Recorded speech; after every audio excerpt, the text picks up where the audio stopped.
What's going on, everyone? So here we are, new location. We are in Kansas City, Missouri, just temporarily. We're here for Alyssa's grandma's 91st birthday. We're here in this beautiful hotel, and we wanted to come to you straight from the hotel because we like coming out with an episode every single Wednesday, so let's hop into it. Welcome, everyone, to the Freddie and Alyssa Show. If you're new to the channel, be sure to subscribe, like, comment, all that fun YouTube stuff. If you're watching on Facebook, follow the page. And if you're listening on a platform like iTunes and you want to give us a 5-star review, that would be awesome if you think we deserve it. We've been putting up content now for 4 years, and we're having a blast, and we just want to thank you for tuning in every single Wednesday, which is supposed to be at 6 p.m. Eastern. Sometimes it's 7, sometimes it's 10, but when we get our life organized again and we finally move into a place, we will be back on schedule. So thanks for your patience and coming along this wild ride that we call life. Now we have a lot to talk about, but you want to take the sponsor to kick it off? Yes. Today's episode is brought to you by HarperCollins with the Lost and Found Bookshop by Susan Wigg. So where are my book lovers at? Right here? Right here. I'm actually a book lover. You're more of the audio. I'm a book liker. He's a book liker and an audio lover. lover. Yes. And what's really awesome, if you're looking for a feel-good summer read, this is the book. You want to hear the plot? Let's do it. Let's do it. After her mother's death, Natalie Harper inherits a charming but financially strapped bookshop in San Francisco and becomes caretaker of her ailing grandfather. Books provide welcome solace for her grief and struggle. People magazine calls the book a feel-good family saga. I like that. That sounds fun. Yeah, that sounds really fun. Saga. A charming tale about the silver linings of unwanted detours. So yeah, thank you guys so much again. HarperCollins, The Lost and Found Bookshop by Susan Wiggs. You can find it at harpercollins.com. That's HARPER Collins, COLLINS.com. Again, HarperCollins.com, The Lost and Found Bookshop by Susan Wiggs. Go get yourself one. Perfect summer read by the pool, at home, maybe in a hammock. I don't know. Up to you, but enjoy, read, and have a blast. Yes. And I bet you everyone's wondering. They're like, well, the book sounds amazing, but you know what else looks amazing? What's that? My hair. Your hair. And my fresh outfit. You did? Oh my gosh. You guys have no idea. So we're here in Kansas City for only 2 days. And for the first time in my life, Freddie goes, hey, babe, you have to pack with just a carry-on. So for the first time in my life, I did just a carry-on, and I succeeded. You did well. Round of applause for me. And it wasn't too heavy. No. Mine was heavy with all the electronics, but I was very proud of you because you only need 2 outfits if it's 2 days. That's what I try to tell her. But when we go for 5 days, she brings 19 outfits, which doesn't add up mathematically or logically. You never know the mood you're going to be in. You know what I'm saying? And let me know, guys, if you agree with this. But sometimes maybe I just want to be a little more casual, or maybe one day I'm in the mood to dress up. But for this trip, it was easy to condense the outfits because we kind of already had some events planned. So it's my grandma's 91st birthday. And yesterday we went over to her house and we grabbed some cocktails, and then we went to a really nice casual dinner. But tonight was the night, obviously today is her actual birthday, that we want to take her to a really nice fine dining restaurant. And so we were like, hey, Freddie, we got to get you an outfit. So what's so awesome about where we're staying, it's right in Kansas City downtown, so there are all these places to walk to. Yeah. So this morning, first we're like, well, let's start off and get a little bit of breakfast. And the one thing I will say, there weren't that many breakfast spots walking distance from the hotel, which, they have Starbucks and stuff, but we love going to go get a brunch, to go sit down, enjoy the coffee, splurge a little on the breakfast, like some kind of you love your American breakfast.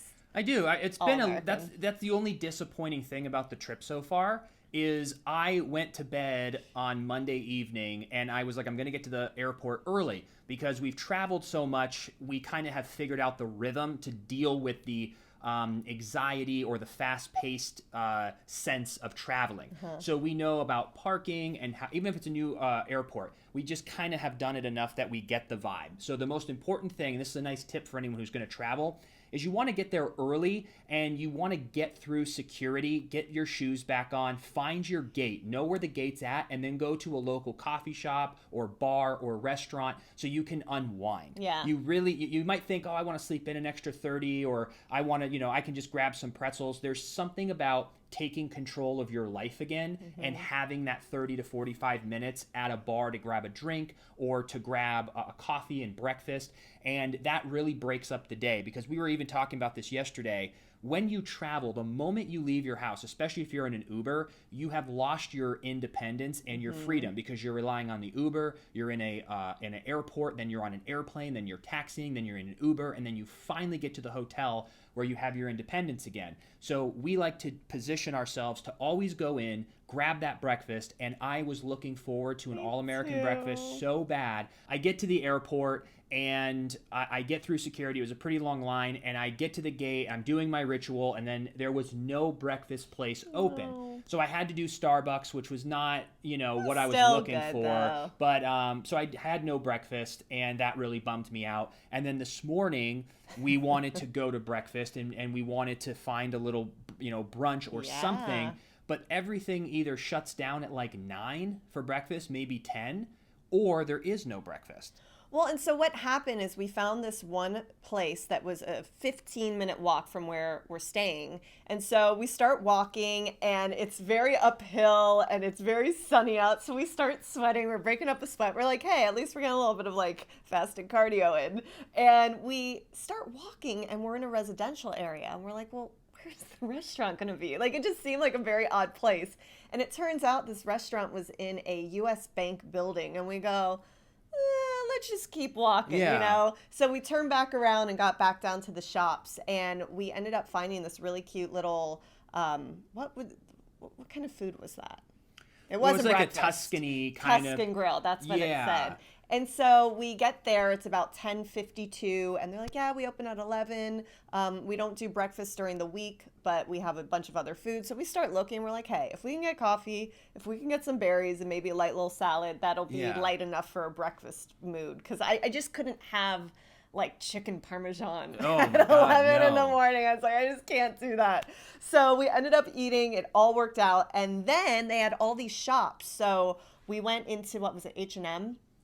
Yeah, H&M I haven't been into in a while, and yet again, I love my deals, and it was so cheap. I got a bunch of shirts. I got some khakis on and my white shoes with a little ankle showing, and then this nice blue polo. So it's not as much as like a fine dining as you'd imagine, but I'm definitely, compared to my basketball shorts and my Nike tees with my backwards hat, this is dressed up. So I'm really looking forward to that. But this city, if anybody, like, I can't say like maybe it's a great place to vacation, but in the summer it's super nice. There's like all brick architecture. It's very beautiful. So I'm glad her grandma's here and that we can come visit at least once a year.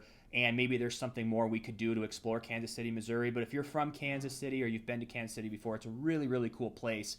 And I think it's awesome. And I got to tell you too, so this is the first time I've been to my grandma's place here in Kansas City because she used to live in the Villages. In Florida, which, we've been to so many times. I absolutely love the Villages, but that's a story for another day. But here, we finally got to see her place, and I could not believe what she did to that unit. Like, it's stunning. She's just got these beautiful white drapes, and she's just got all of this incredible taste and fashion. Like, she's so bold with her choices. Yeah. And I just love it. Like, she's 91 and she's rocking it. She looks so good. She's just crushing life. You know what I mean? And it just really makes my heart so happy because I was like, okay, so when I'm 91, I can be the same. I aspire to be like Luda Taylor. I've never felt younger in my life than when you walk into an assisted living facility because there's a lot of people who are, on walkers or they're in, motorized scooters. But then there's a large amount that are just like her grandma that are just living life. Now, I don't think they're going to skydive at 91, but I mean, go to dinner, hang out, do your hair, hang out with friends. At 91 years old, she's sharp. And even my dad's mom, who just passed at 95 years old, was also getting around, living like a normal life. And if we're fortunate enough to make it to those kind of ages with technology, I believe even longer, but that's another podcast, it just really makes you appreciate your youth. And even hearing your cousin talk about being 45, and it's like, yeah, I don't want to be 45 now because we have so much more life to live. Right. But your grandma's sitting there, your dad, your mom, like everyone's a different age, your uncle. Yeah, and when you really think about it, I was like, I got to stop thinking about when you're 23 or how we're not 27 anymore. But it's like, yeah, but we're not 45 yet. Yeah. We have so much life to live. We're not 70 yet. We're not 91 yet. And it just gave me like this hope of like, we've got 50 Come on, math man. 8 years until we're your grandma's age. Wow. Like that's like 4 more LA cycles that we just did for 15 years. That 4 times over. Like those are 5 more lifetimes. So it's like anyone who's even like 50 or 60, and I know everyone complains, oh, when you're 60, wait, your back, your knee, and all this, but still, you got another 30 years, 40 years. Yeah, like live that life. Massive amounts of time, and it just really inspired me just to see everybody there. And I got to be honest, were you expecting it to be like a nice or a living, what's it called? Assisted living. So, well, it's interesting because my mom, before she retired, she was a RN for many years. And basically, but she would do home health. So she would go to her patients' homes, give them whatever they needed medicine-wise. And, that would be that. So I've been to a ton of just assisted living in general, because through the years I'd kind of go with her sometimes, like after school, whatever it might be, and she'd always be like, come in and say hi to my patient, I'll make their day. And so I go and I meet them, and they're always so kind. But this one was really nice, because there are some out there, unfortunately, that just like aren't that great, but this one was beautiful, really just incredible, great people. I also noticed everyone from the woman at the front desk to just people you'd see, they were just all very kind and good at their job. That's really, that's nice to have. I think I was just using things I've seen in movies, like your dad was saying it too. He goes, because he thought so too, like just in general, like we were trying to find the right word, and he said industrial. And I said, I thought it was going to be more industrial. Like I thought it was going to be like a, kind of like a hotel vibe. Like I didn't realize it was going to have so much character and so much, like if you didn't know it was assisted living, you would just think it's a really nice 1-bedroom. Yeah. Minus like everybody with their gray hair in the lobby. They're so cute. So I guess my mind was blown on when you hear assisted living, I was like, I thought industrial, like hospital or like hotel-y, and it really wasn't. So I was so happy when I think about what a great, and that's all you need. I know. It's just her. Like you don't need like a house to keep. Like it is. What is assisted about it? So basically, they'll get together all of their medications that they have to take, or if they need their groceries, they put their orders in, they're delivered, like all of that kind of stuff. They also have meals, breakfast, lunch, and dinner if you want to go down to the dining area, or they deliver it. So just all the little things that make life easier, because like you said, my grandma is very sharp and very capable, but she's also 91, and this makes so much more sense to be around friends, people her age, because even as we were walking out, everyone's like, Lita, and it was just so sweet. Like she's just got all these friends there, and it's just an easy way to live, The food and meals for me, like that does it for me. I'd be like, sign me up. When we were at the our hotel in Orlando, the one we stayed in for 10 days before coming here, they had a continental breakfast where you would go up and they would have like eggs, like sausage or potatoes or something. And they're usually those kind of like free breakfasts included. Always seem to not be that good. But there was something about this hotel that felt very like fresh. But I love the idea of getting out of bed and having somewhere to walk and kind of get your body going. Yeah, like there's certain times, even when we were at the house, like it's nice to make breakfast in the kitchen, but then you're there. There's something about getting dressed and getting out the door that almost got our day started. And that is what allowed us to even get through. Not get through. I mean, get through in the sense of our energy being there. But these past 10 days have just been so busy. I slept 11 hours last night. I needed it more than anything. Yeah. But we officially closed on your parents' house. Yay! So Alyssa got her first real estate check. It was so cool. Yeah, it was. And I didn't know what goes on when you, like they say closing day, and that's when everyone kind of gets what, I think the agents both get their checks, the buyers get the key, the sellers get their money, whether it's a loan or cash. So it all happens on closing day. So closing day is like a big deal. Closing day is the best kind of day. So that was officially done. So I was like, that is so cool. And then we have the other one now that's in the process of closing that you just sold, which I think we talked about possibly last week. No, we didn't, because the open house was Saturday. So we haven't even talked about that. Maybe on our producers podcast we mentioned it. I think we mentioned it there, but yeah, we had an open house last Saturday. We even had on Friday, before that open house, we had 3 appointments, and mind you, we've never done this before. Like we've been in business and sales, and like we understand that. But when it comes to real estate, and she's the agent, I'm the helpful husband. I always like to say that just because, you can't let people think that I'm an agent, but I might actually do that in the future, which would be cool to do it together, because I really enjoyed the process. You just get to show people a home, you get to chit chat. And my favorite part about the open house was that every single person that comes through, whether it's the buying agent and the people trying to buy it, everybody is really happy. Beyond. Like, you're happy as the listing agent. The sellers who are selling their home, and in this market where you can get like above value, is really happy. A buyer wants a new home to start their family, and then the buyer's agent wants to help them sell a home. So there's like 4 parties that are just, what would you, isn't it awesome? I know we're new. It's really cool, but here's the one thing. So at the open house on Saturday, we had about 100 people come through, probably about 40 parties, because sometimes you have like these huge groups that walk in, and then sometimes it's just 2 people, and sometimes it's just the agent who is there video chatting with their client.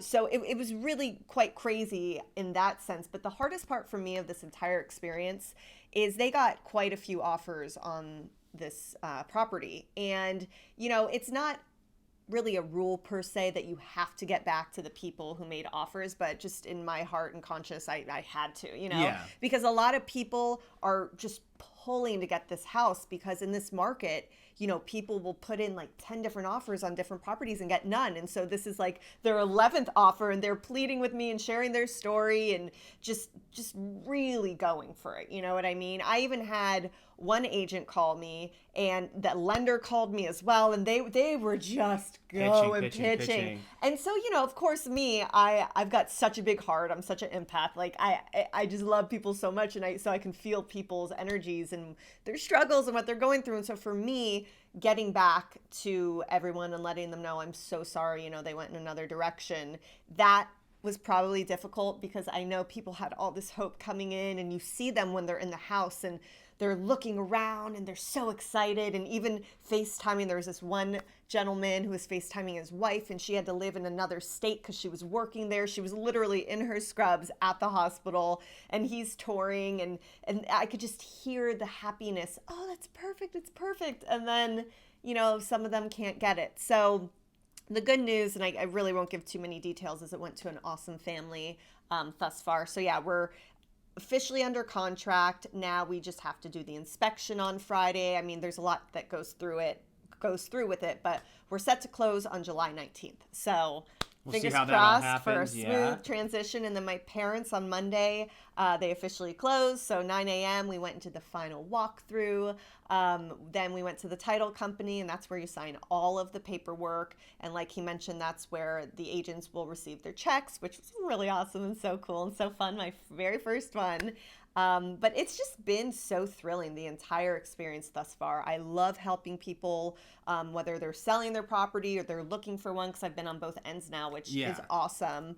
That's huge. It really is. To have our first 2 be a buyer and then a seller allows for number 3, because when you're new, you have that on our side. Yeah. Like the cool marketing thing for it, and no one ever really has said anything yet. But if somebody obviously wants someone experienced, then that's not what we can offer.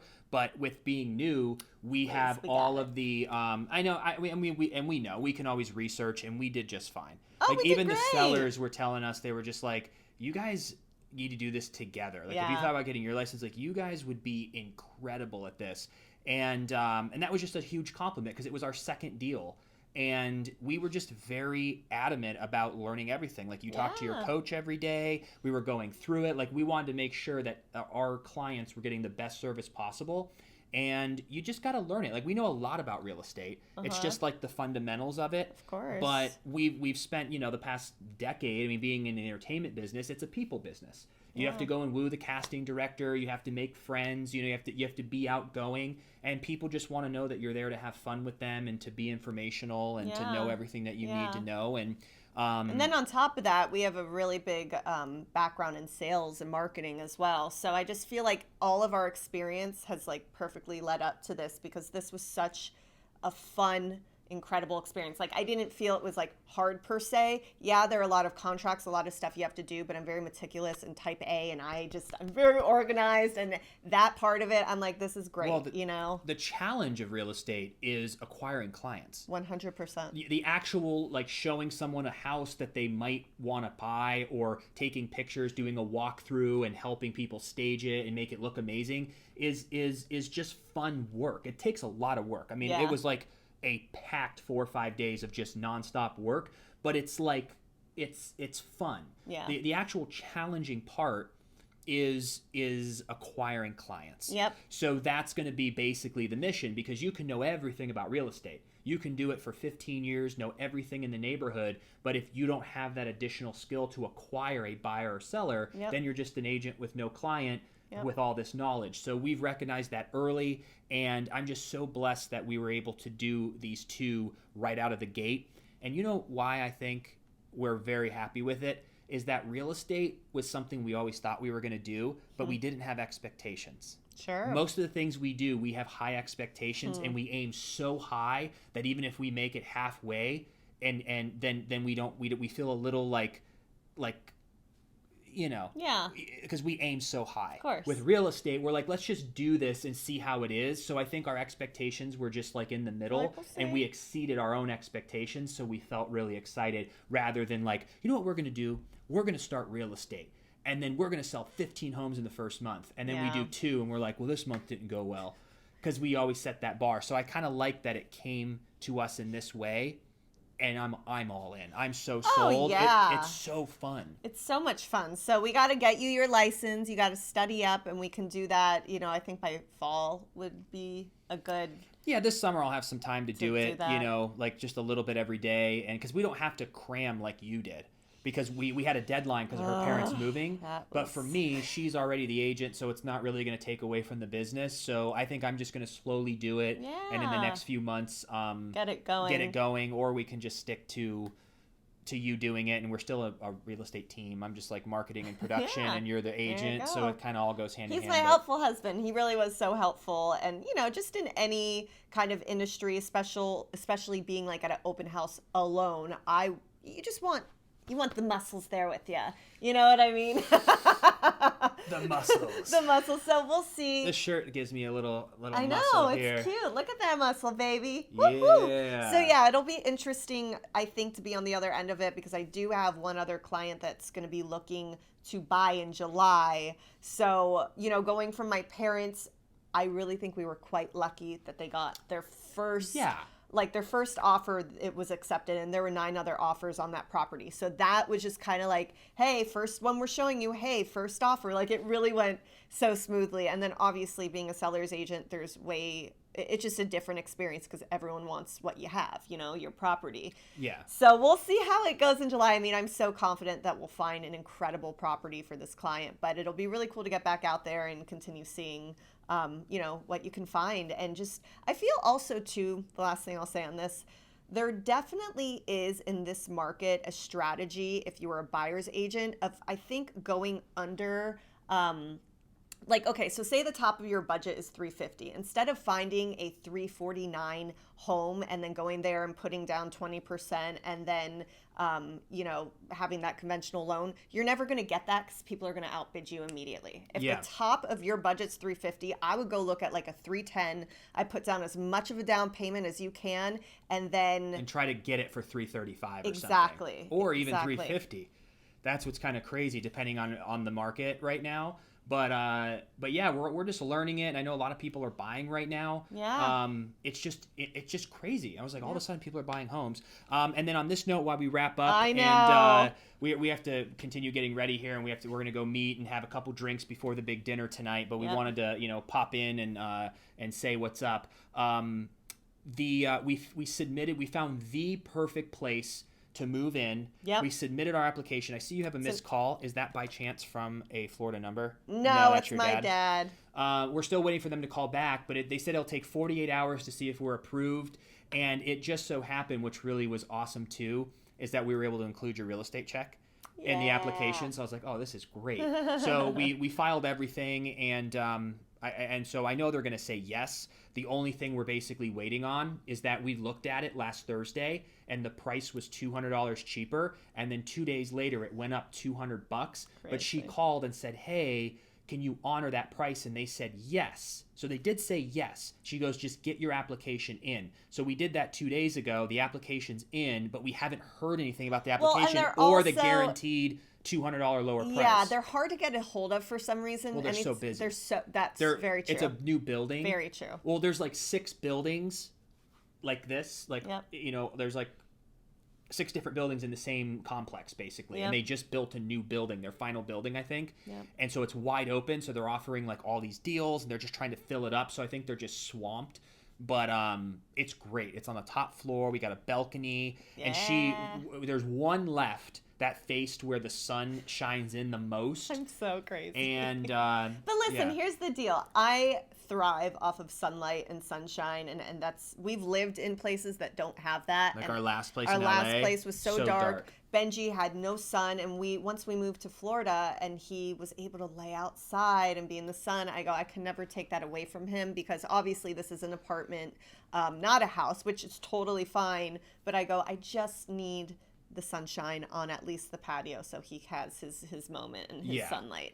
So that's the plan. Everything looks good. We're just waiting to officially hear from them, and I just can't wait to get situated. Once we get the okay, we're going to have a move-in date at the end of June and just call it and just be ready to get back into it, because I thought this would be exciting, and it has been, but it's also like we're living out of suitcases. Stressful. And I just can't wait to have some normalcy so that we can continue to do everything that we're setting out to do right now. So we don't want to cut this one short, but we don't have much time. Sorry. But we will be back next Wednesday. Hopefully we'll have the news about the apartment and everything like that. So we want to thank you again for tuning in, and we will see you on next Wednesday. So have a phenomenal rest of your week and a great weekend, and we'll see you next week.